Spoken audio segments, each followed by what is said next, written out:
This evening's presenter is well known to most people in this room, but for those of you who have not had the pleasure, let me introduce him to you. Andrew Byrnes is Professor of International Law at UNSW, where he is also Chair of the Australian Human Rights Centre and member of the board of the Diplomacy Training Program. Previously, and as Stephen has alluded to, he was Professor of Law at the Australian National University from 2001 to 2005 and an active member of SIPL. Prior to that, he was Associate Professor of Law at the University of Hong Kong, where he was Director of the Centre for Comparative and Public Law.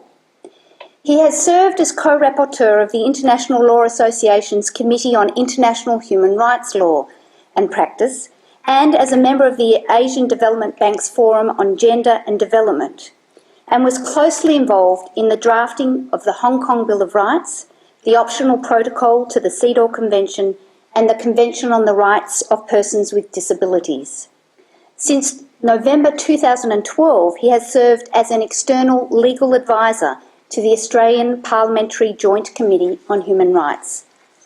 But perhaps most poignantly, in light of this lecture being hosted during the ANZL annual conference when the conference is in Canberra, we are all most grateful for his service as President of the Australian and New Zealand Society of International Law from 2009 to 2013. For those of you who have heard Andrew present at previous ANZL conferences, particularly when on the Year in Review panel with government lawyers, I think we'll all be particularly interested to hear his thoughts in his lecture titled The Meaning of International Law, Government Monopoly, Expert Precinct, or the People's Law. Please welcome Professor Andrew Byrnes.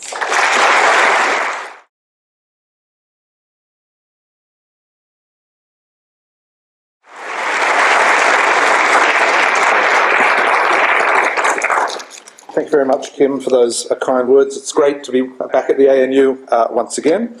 I think as you went through that list of previous Kirby lecturers, it occurred to me perhaps I'm the first ANU graduate, ANU Law School graduate, to deliver that, and that's a source of great pride to me, although of course ANU members of staff have done that, and I think it's only appropriate perhaps that I should acknowledge the wonderful education I had as an undergraduate at the ANU in the field of international law as well as other laws, and particularly I think I should mention Professor Don Gregg, who was and has been and still a titan in the area.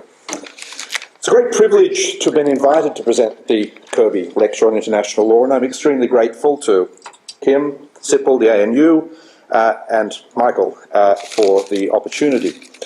One advantage of the fact that there have already been 6 previous Kirby lectures means much that's already been said in this context about the man himself, and consequently in the pages of the Australian Yearbook of International Law about his achievement, appears consequently in the Australian Yearbook of International Law about the achievements of Michael Kirby as judge, jurist, writer, international diplomat and human rights advocate, means that I don't have to add significantly to that encomia, those encomia.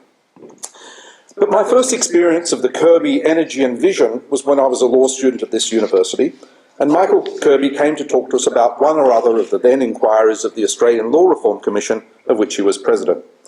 One of his props, which he produced with a theatrical flourish at the appropriate time, was a silicon computer chip, with which he exemplified the rapid march of new technology and the law's need to keep up with it. That impression of a man riding the wave of technological modernity was, I must confess, qualified somewhat a couple of decades later, when, if I recall correctly, he had to be assisted in the use of a computer mouse at the grand opening of some legal database or similar initiative.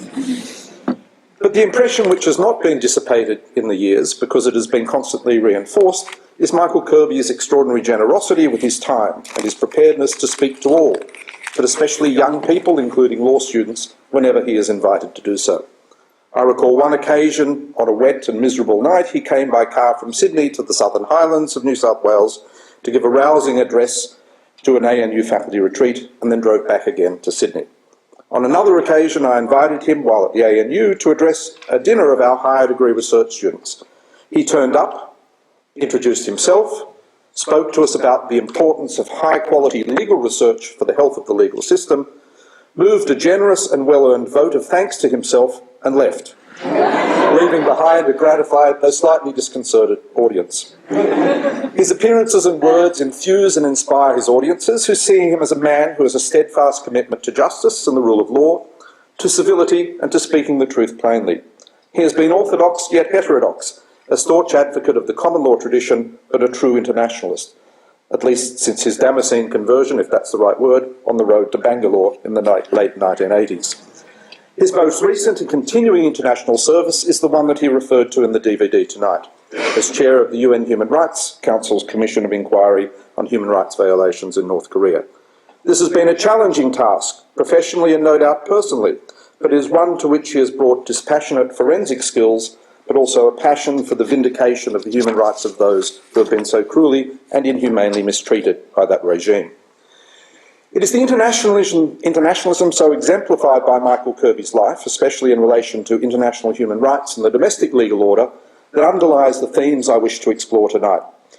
I will do this through an examination of some aspects of a modest and somewhat technical topic, the international law relating to the interpretation of treaties, with a specific focus on Australia, especially human rights treaties.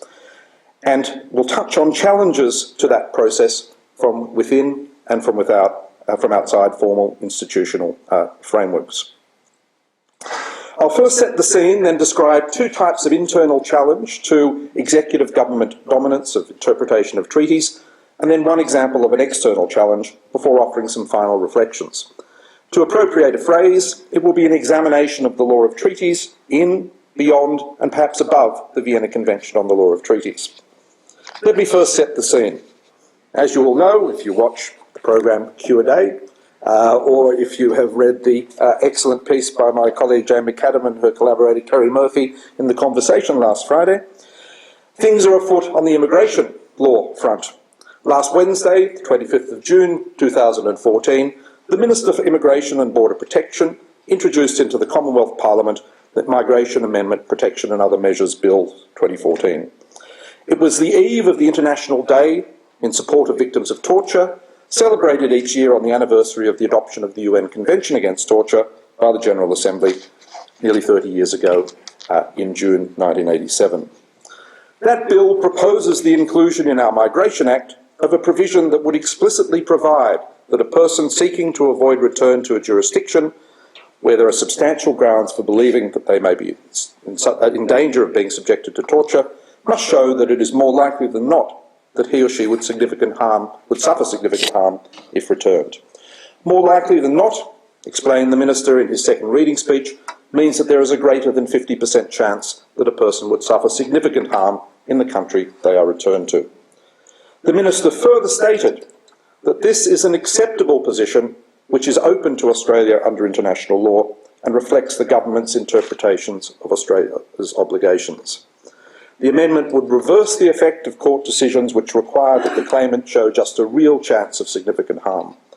This, the Minister noted, was the same low threshold that already applies to the assessment of claims under the Refugee Convention, and which can be satisfied by as low as a 10% chance of harm occurring. The same change will apply in relation to similar claims made under the International Covenant on Civil and Political Rights, which provides a guarantee against refoulement, return to a country where a person runs a real risk of death or being subjected to cruel, inhuman or degrading treatment. Together, these protections form part of Australia's complementary protection framework regime, introduced by legislation in 2012. This regime seeks to provide protection to those fleeing a real risk of fundamental rights violations, but who do not fall within the categories of persons protected by the Refugee Convention. I note in passing that a bill introduced earlier in the current Parliament proposes to abolish this legislative regime, replacing it with a purely administrative process without independent merits review, and in which the ultimate safeguard is the personal, non-compellable discretion of the Minister, subject only to very limited judicial review. There have been other legislative changes enacted or proposed in the last year, nearly all of which will make it harder in substantive and procedural terms for a person seeking refuge in this country to make out a claim for protection. On each occasion, the government, through the Minister and the documents put before the Parliament, has stated that the proposed changes are consistent with Australia's international obligation. My primary purpose tonight is not to subject these recent changes and other aspects of the operation of our migration law to substantive critique on the basis of international law or on policy or ethical grounds, though surely they need it. From these examples, I wish to explore the ways in which the asserted virtual monopoly of executive government over the control of the meaning of international obligations has been contested by an increasing array of actors, and how this has affected government's responses to and accountability in relation to such issues. The Minister's description of the government's interpretation of Australia's obligations under the Torture Convention and the ICCPR as acceptable is an interesting turn of phrase. Those who wrote those words and the Minister who spoke them did not describe the interpretation as one that involved a generous reading of treaty-based human rights in accordance with the object and purpose of the treaties, nor as the most persuasive or a compelling interpretation of the treaty provisions, nor as one which was in conformity with the views taken by the international supervisory bodies of the scope of the obligations in question. Of course, an interpretation of a convention which satisfied any of these descriptions might accurately be described as an acceptable interpretation of the treaty, but that would be a modest endorsement indeed. Whether intended or not, the choice of words, acceptable and open to Australia under international law, seems tentative and a little defensive. It intimates that there might be other, more preferable interpretations. Nonetheless, it is a prerogative and indeed a necessary function of executive government to articulate its views on the meaning of the treaties that it has made and the consequences of those treaties for the conduct of the state, whether that be to enable or to restrain the state in the exercise of its powers. Our still predominantly state-based system of international law, in this regard, gives the nation-state, and thus preeminently the executive government, a privileged position in deciding what a treaty means and the limits it imposes on actions. At the international level, the orthodox position is that unless states have agreed otherwise, collectively or on an ad hoc basis, to submit a contested issue of treaty interpretation to binding adjudication, it is for the states parties collectively to interpret what their commitments mean. Equally, under the international law of treaties, it is their subsequent practice as a group that has the potential to contribute, in formal terms, to the development of the meaning of the treaty's terms. The limited reciprocity that is inherent in human rights obligations, human rights treaties, leaves individual states with a considerable degree of discretion in interpreting their commitments. It is a discretion that is frequently exercised to reduce rather than to expand the scope of human rights protections. This dominant position of the executive is also to be seen at the national level, particularly so in dualist systems such as the Australian one, where treaties do not automatically become part of domestic law merely by virtue of their entry into force for Australia internationally. However, in this context, when adjudicating on treaty provisions incorporated into domestic law, the courts may provide an alternative reading that challenges executive interpretations. They may thus make binding decisions involving a rejection of the government's interpretation of its international obligations. However, unless the courts have invoked a constitutional basis to frustrate a government measure, a government can generally reinstate its preferred interpretation and policy through legislative amendment. So we have seen last week and in many weeks previously. 4 decades ago, perhaps, the statement such as the one made by the Minister about government's understanding of its treaty obligations as acceptable and therefore sufficient might have met with limited contestation. Quiet engagement by international bodies such as the UN High Commissioner for Refugees, some political lobbying by refugee advocates, and perhaps some incisive analysis from one or other of the small band of academics who had access to Graal Madsen's authoritative tome on refugee law might have been the order of the day. An inquiry by a parliamentary committee might have been the only forum offering a higher profile examination of the international legal issues that were in play. There was then no Human Rights Committee at the United Nations, no Committee Against Torture, no Parliamentary Joint Committee on Human Rights, few human rights NGOs with the expertise and resources to take up these issues, limited access to the international sources of expert knowledge and state practice on these issues, and a relatively small international legal community outside government. Today, of course, it's a different story. There is a burgeoning, vibrant and well-informed international law community inside and outside government, an NGO community literate in the international law of human rights, and information is readily available and there are new ways of organising and publicising critiques through electronic means. All of these make possible a significantly higher level of critical engagement with the executive formulation of views. I will discuss two of them: international expert bodies and an example of a parliamentary committee. Firstly, international expert bodies. The government's position in relation to what has to be shown to make out a claim of complementary protection under the ICCPR or the Torture Convention is, as I've intimated, not the only interpretation available. The decisions of the Australian courts have made this clear. The government notes that there is some difference of opinion in international fora and among the various national implementations of these obligations, and that its approach, as I've said, represents an acceptable interpretation that was in fact the original intention of the Australian legislation. The differing national approaches here are a reference, it seems, to the Canadian and United States approaches, which have adopted the more likely than not test in this context. However, one competing interpretation is to be found in the pronouncements of the UN Committee Against Torture, that body of independent experts established by states parties under the Torture Convention to carry out various functions, which include the review of state reports under the Convention and the examination of individual complaints of violation of the Convention. In fact, most of the committee's work dealing with individual complaints has involved assessments of this very sort of claim, that persons were being returned to a country where they could face torture. The Committee Against Torture has declared itself unimpressed with the domestic legal standard adopted by Canada and the United States in relation to return to torture, noting that the more likely than not standard involves a much stricter standard than reflected in the Committee's jurisprudence.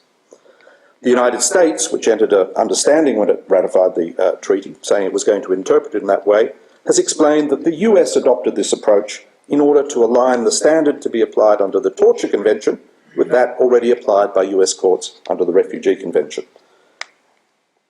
A convergence which Australia seems to want to move away from.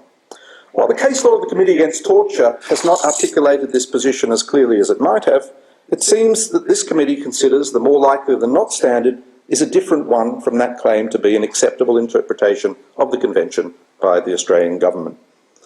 Comments by the United Nations Human Rights Committee also suggest that the proposed standard falls short of what the International Covenant on Civil and Political Rights requires. These are, of course, not the only instances in which actions by the Australian government have been held or suggested to be inconsistent with the relevant treaties. The UN Human Rights Treaty bodies have concluded that Australia has violated the treaties in a number of individual cases. They have also expressed the view that Australia's law and practice in certain respects is inconsistent with international standards and offered recommendations as how those shortcomings might be remedied.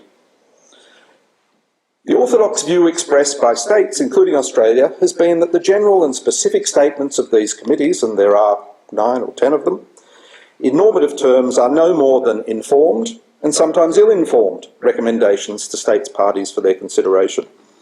Thus, it is said there is no obligation to comply with such views, though there may be an international legal obligation to give due consideration to these recommendations in good faith, and also, arguably, to give reasoned responses when they are rejected. Much of the academic commentary puts it slightly higher, including that authored by some members and former members of such bodies, perhaps unsurprisingly. When these bodies have asserted slightly higher legal status, the state response has been very interesting. In general, it has been unfavourable, and in some instances robustly so.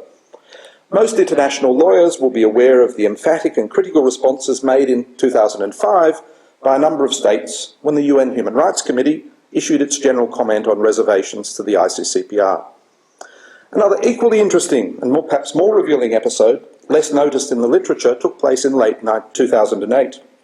This involved a series of statements made by the United States during the drafting by the Human Rights Committee of its general comment of obligations of states under the first optional protocol to the Covenant. That optional protocol allows the committee to consider allegations by individuals that their rights under the ICCPR have been violated by their state. Of course, the relevant state has to accept the procedure. Though not a party to the optional protocol, the United States, as a party to the Covenant, considered it appropriate to give the Human Rights Committee and the international community the benefit of its views on the role of the committee and the status of its various outputs. The particular concerns of the US were what it saw to be the pretensions of the committee in claiming that it was a quasi-judicial body, that its conclusions had some determinative or authoritative legal status, that states parties to the optional protocol were obliged to give effect to the views of the committee as part of an obligation to provide a remedy for obligations. The gist of the two sets of comments provided by the US can be gleaned from its second démarche, in which the US expressed its appreciation for the committee's efforts to improve its draft general comment. While this had led to the elimination of, quote, some of the flawed reasoning and problematic conclusions in the initial draft, the main conclusions of the final version, and I quote, remained unsupported by the plain text of the Covenant, its optional protocol, the negotiating history of the two treaties, and international law on treaty interpretation. The comments also refer to the committee's attempt to arrogate to itself a legal authority that has no basis in international law and criticise it for basing its extraordinary assertion on three arguments, none of which are sound in law or logic. That is what, in academic terms, we would probably call a clear fail. During this same period, and I'm sorry to go to the United States, I'm not particularly singling them out, just they give such wonderful and reasoned and detailed responses. And as I'll say, other countries, I think, share the views. During this same period, the US also offered its views in relation to a general comment adopted by the Committee Against Torture in relation to the general obligations in the Torture Convention, a somewhat touchy subject at that time. In that general comment, the Committee Against Torture made a number of statements about the role of the committee, the authority and legal consequences of its general comments and decisions in individual cases. The United States rejected what it saw as the assertion of an exceptionally broad new power for the committee that state parties had not given to it, namely requiring compliance with the committee's concluding observations and views in individual cases. It concluded a lengthy contribution by offering the committee some advice as to how it might more usefully employ its time. He said, as a general matter, the United States observes that General Comment Number 2 is presented in the style of an advisory opinion issued by a juridical body. The general comment is replete with legal pronouncements, many of which have little or no textual or historical foundation. The United States considers this approach unbefitting of the committee's role and reputation as a body charged with assisting and advising states parties with respect to their implementation of the Convention. Neither does the United States consider the legalistic approach embodied in the general comment to be the most effective means of advancing the objectives of the Convention, namely the prevention of torture and ill treatment. Having reviewed several hundred reports of states parties and considered numerous individual cases, the committee is in the unique position of being able to identify the most important themes, patterns, best practices and lessons learned. The United States considers that the committee, rather than issue conclusory and ill-founded legal pronouncements, would be doing a great service by distilling and disseminating such valuable information to the international community.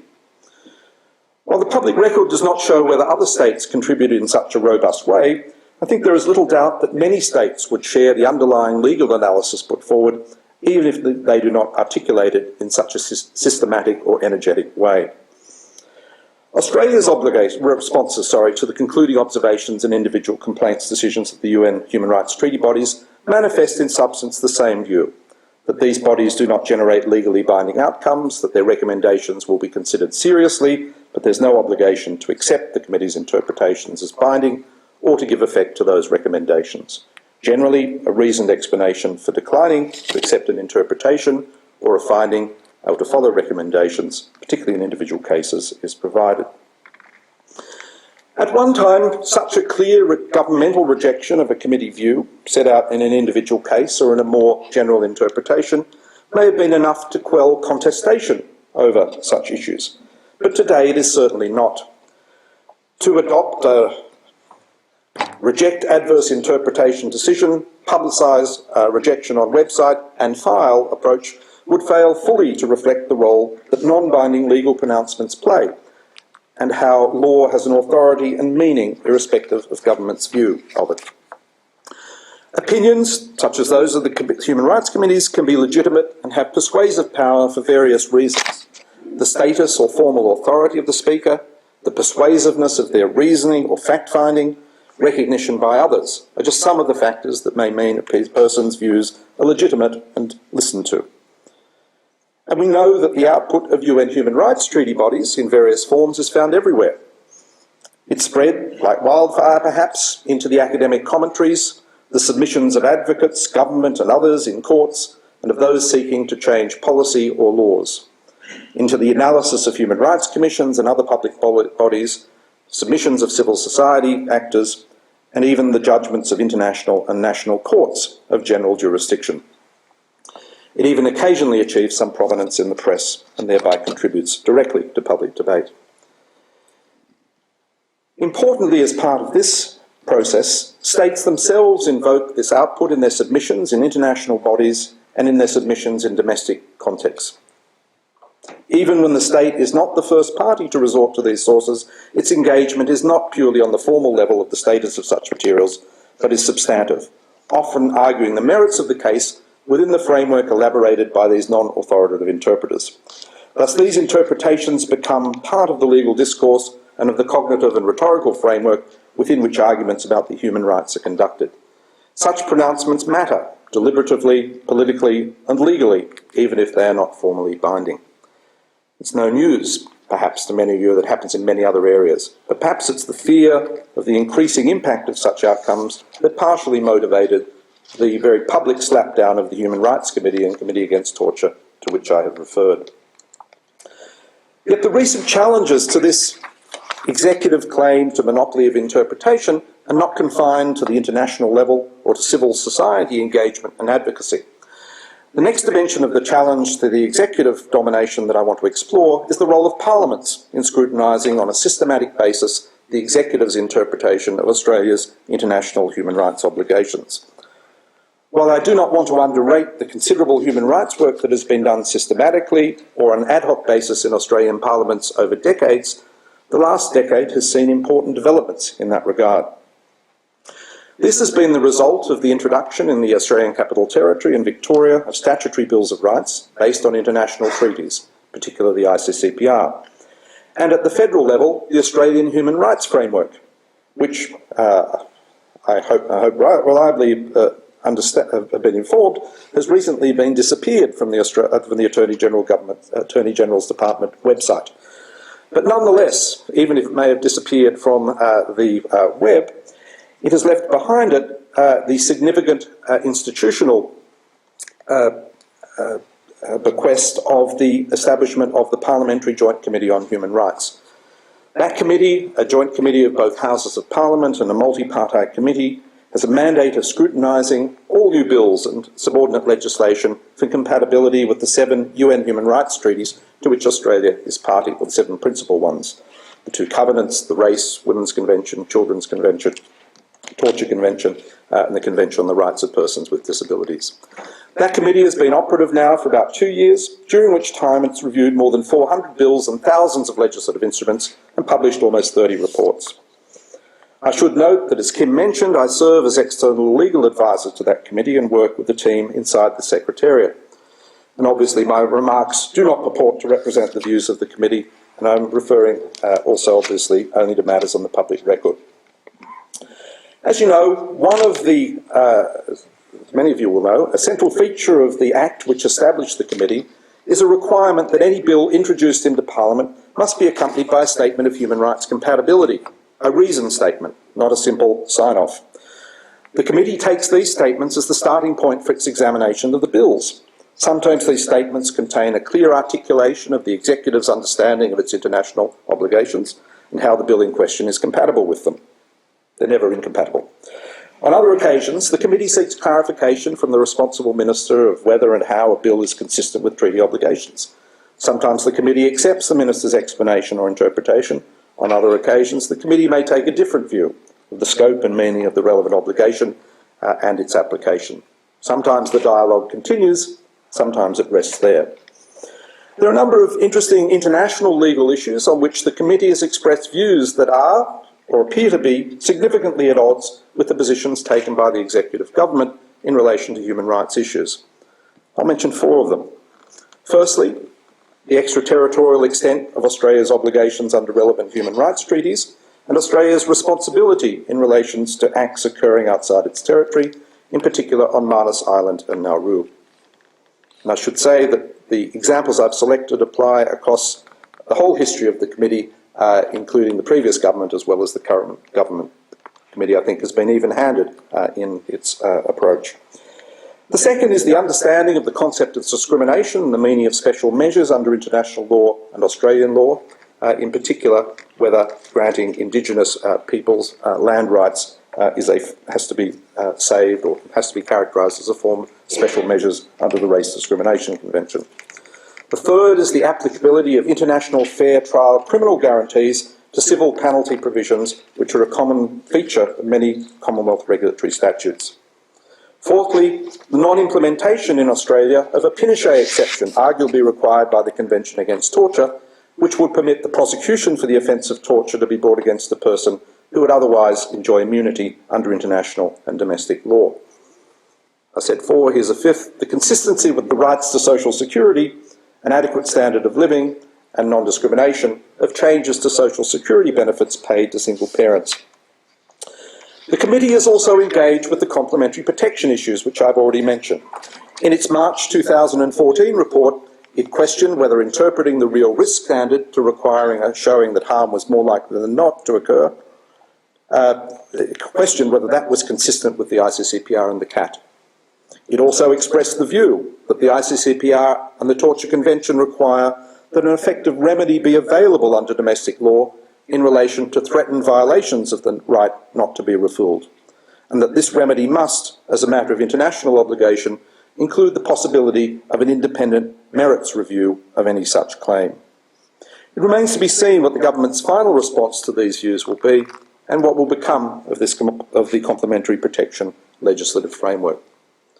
I think it's probably fair and not unduly critical to say that government has thus far has rarely been prepared to directly concede that its view on any significant issue of human rights interpretation is not the better view, or that its view needs to be reviewed in light of the committee's comments. Nonetheless, government has engaged with the committee, setting out its views on the substantive content of legal obligations and their application to the legislative measures in question. If government does not appear to modify its views or even accept that there may be other legitimate or acceptable interpretations, or preferable ones, what value does this process have, other than as yet another subject for academics to research? There are various answers to this, but my interest is in its relevance to an improved discussion around international law and, above all, human rights. The positive contribution that such a process makes to the implementation of international human rights law domestically is that it opens up a forum independent of the executive that can systematically undertake an assessment of compatibility with international standards across legislation in many areas. The statement of compatibility requirement and the dialogue between the committee and ministers made public in the committee's report provide government with the opportunity to clearly articulate the reasons for the interpretation it has adopted and for a reasoned response to committee concerns or views. It thus provides a clear and often more detailed explanation of the views of government and the justification for them. But fundamentally, the procedure limits the capacity for uncontested assertions of interpretation by executive fiat. Government cannot simply state a position and say that's it. A parliamentary body can ask why it is that human rights protections appear to have become a ceiling rather than a floor, why it is that narrow interpretations of rights rather than generous ones are consistently adopted, and why government instinctively gravitates to the more intrusive limitations on rights when other options are freely available. Seeking such explanations and relevant information has led to a revealing dialogue in a number of cases about the interpretation of particular provisions, government's understanding and sometimes lack of understanding of international legal principles, and to transparent debate about a range of contested issues. And it has also provided a forum for civil society organisations to articulate law and policy-based challenges to government limitation of rights.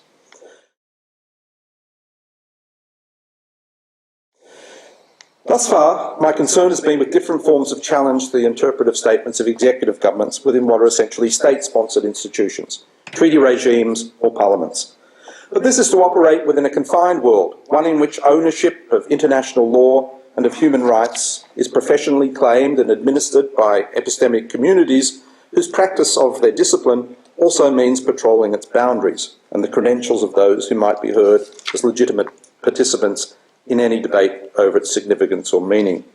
Koskaniemi and many others have pointed this out, and most, if not all of us, who practice international law in the broad sense of the word practice are implicated in this process, even as we believe or hope that our engagement is in support of a progressive undertaking. However, this does not mean that international lawyers or the formal state and international institutions have a monopoly of ownership of international law or its use, even inside those state-controlled intellectual and institutional bastions, and certainly not outside. Early in the drafting of the UN Convention on the Rights of Persons with Disabilities, disability advocates proposed the inclusion in the new convention of, and I quote, the right to self-determination. This was a concept frequently invoked in the disability community to address the systematic denial of autonomy faced by persons with disability everywhere. International lawyers, and I was among them, patiently and perhaps in retrospect a little arrogantly, explained that the right to self-determination was already taken. It had a special meaning in international law and was enjoyed only by peoples.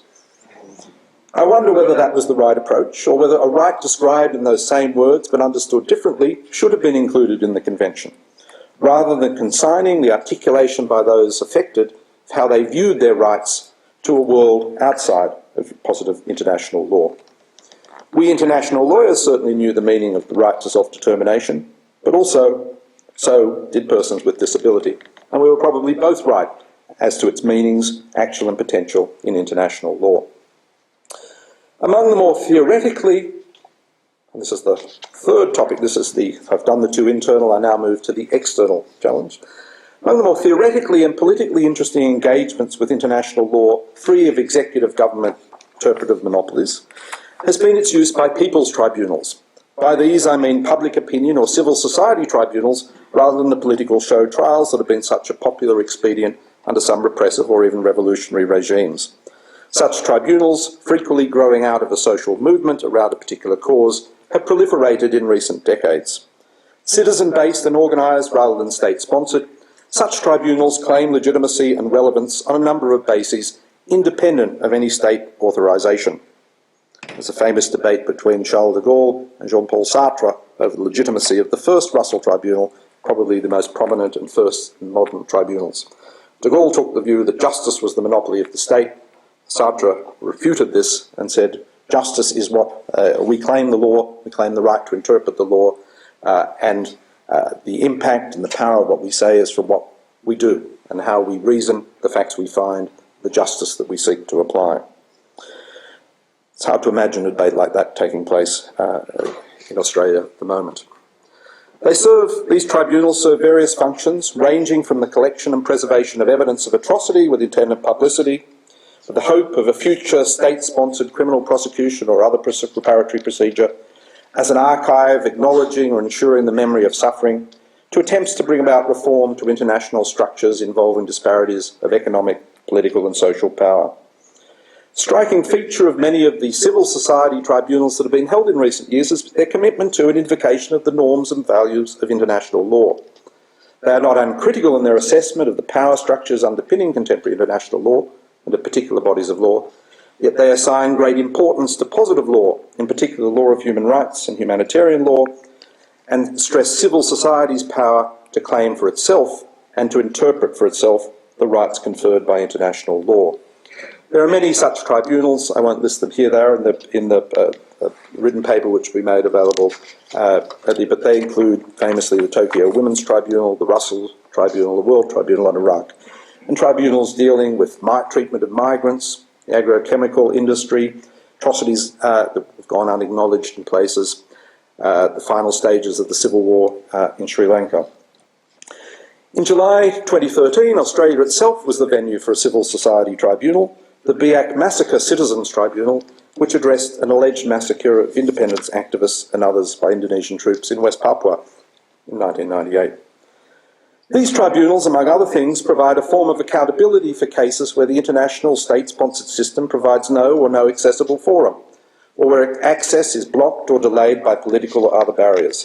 In doing so, they articulate and apply and sometimes develop existing international norms, seeking to hold states, international organisations and other powerful actors accountable for infractions against accepted international norms. I wonder how long it will be before a major public opinion tribunal will be convened in Australia in relation to some of the actions that we have been discussing tonight and at the ANZIL conference, whether as a freestanding event or as an information gathering exercise for other more formal international procedures. Let me then move to my conclusion. Where does this discussion leave us? Certainly not with a general theory or a new approach to treaty interpretation, nor with an endorsement of a international human rights law controlled and deployed only by international law initiates. But on what basis can one ground the legitimacy of external challenges to the executive's claimed and practiced monopoly in relation to the interpretation of treaties, and in particular human rights treaties? A possible riposte by our nation state, this prerogative is to be justified because it comes as the act of a democratically elected government, is not persuasive as a matter of general principle of international law, for neither in theory nor in practice is democratic legitimacy a critical element to qualification to claim statehood or the state's interpretive privileges. Perhaps the expertise to be found in the executive provides a firmer base for grounding the prerogative. But that argument may have more purchase in relation to the determination of more technical matters than it does when the issue is whether the treatment of others is humane, discriminatory or arbitrary. As history has made clear, these are not issues on which governments can credibly claim to have consistently demonstrated a superior understanding and expertise. Conversely, how do we locate and justify the challenges of those who wish to contest exercises of the executive in some form of legitimate way? Perhaps these challenges can be best justified by staying formally within the discipline of international law and invoking more rigorously the established rules of treaty interpretation. Insistence on giving proper attention to the humanitarian object and purpose of human rights treaties and requiring adherence to accepted principles of construing rights generously and limitations narrowly may perhaps help us avoid what otherwise might be called a human rights debt and deficit disaster. The notion of what is an acceptable interpretation and whether acceptability is enough needs to be interrogated and challenged, both from a technical perspective, but also from the perspective of what we should reasonably respect of those who exercise public power on our behalf. However, it's not clear that the justification for such challenges can ever be entirely technical, or that the concrete meaning of a generous interpretation or the specific content of the underlying values of dignity, autonomy and respect are to be found solely within the text of the treaty. We're all aware of the indeterminacy of law and language. It may well be that human rights treaty provisions will always need to be enlivened from an external ethics or drawn from an external political morality. Guidance may therefore have to come both from the treaty itself as well as from outside it. But these are not discussions that we tend to have in the interpretation of human rights treaties, in the second reading speeches and the explanatory memoranda that accompany bills corrosive of rights. Our government has in recent times begun to pronounce itself comfortable that the serious restrictions it has imposed on the enjoyment of rights are compatible with international law. It appears, as we've seen, that such a state of comfort may be achieved once an acceptable interpretation of treaty obligations has been identified. At the same time, people's tribunals teach us that the international law of human rights, even sourced in positive state-based international law, can have a social and political meaning and use independent of official views of what it means and how it may be used. There is a force and legitimacy in civil societies deciding for itself what international law can mean and does mean, linguistically and politically. In that sense, so many of our fellow citizens have become international lawyers. The civil society engagement with international law around the Iraq War of 2013 is perhaps, 2003, Freudian slip, is perhaps the most remarkable, memorable recent example of this, but it goes on daily in our community. But people's tribunals also underline the importance of political action beyond the politics of doing international law like an international lawyer. Of course, those who are committed to human rights and the international law in the service of humanity must continue to engage with the executive state, challenge its views, and seek detailed and substantive justification from it when it seeks to restrict rights, particularly of those least able to resist. When government is too comfortable about the restrictions it has imposed on rights, there is always a danger of complacency, and that is certainly not something that is or should be acceptable to us.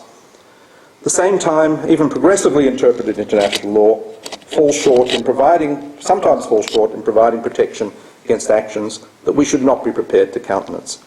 That way lies the broader politics, not just politics of the progressive development of international law. Thank you.